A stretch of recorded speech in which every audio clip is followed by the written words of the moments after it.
555 kilometre এমন এলাকা রয়েছে যেখানে রাজ্য সরকার চাইলে বিএসএফ কে জমি দিতে পারত।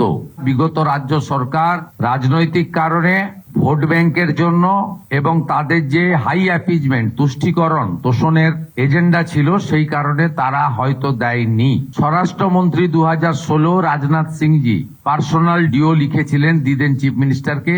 পূর্বাঞ্চলের যে কোঅর্ডিনেশন মিটিং এই নবান্নতে হয়েছিল, যেখানে কেন্দ্রের বর্তমান স্বরাষ্ট্র এবং সমবায় মন্ত্রী অমিত শাহজি নিজে উপস্থিত থেকে তদানীন্তন মাননীয় মুখ্যমন্ত্রীকে পার্সোনাল অনুরোধ করেছিলেন।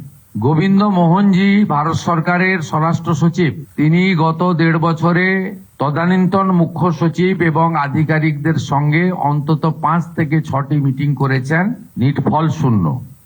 এই রাজ্যে এবং দেশে নানা জায়গায় যে ধরনের দেশবিরোধী কাজ, আইন শৃঙ্খলা জনিত অপরাধ, লাভ জেহাদ, ল্যান্ড জেহাদ, বলপূর্বক ধর্ম পরিবর্তন এবং বিশেষ করে নারী নিরাপত্তা, শিশু কন্যাদের নিরাপত্তার প্রশ্নে যে ধরনের অসামাজিক কাজকর্ম আমরা বৃদ্ধি লক্ষ্য করেছি এবং তার সঙ্গে যুক্ত যারা বিভিন্ন সময় বিভিন্ন প্রদেশে এবং এই রাজ্যে ধরা পড়েছে, তাদের মধ্যে একটা বড় অংশ বাংলাদেশ থেকে আসা অবৈধ অনুপ্রবেশকারী। 555 কিলোমিটার এমন এলাকা রয়েছে যেখানে রাজ্য সরকার চাইলে বিএসএফ কে জমি দিতে পারত।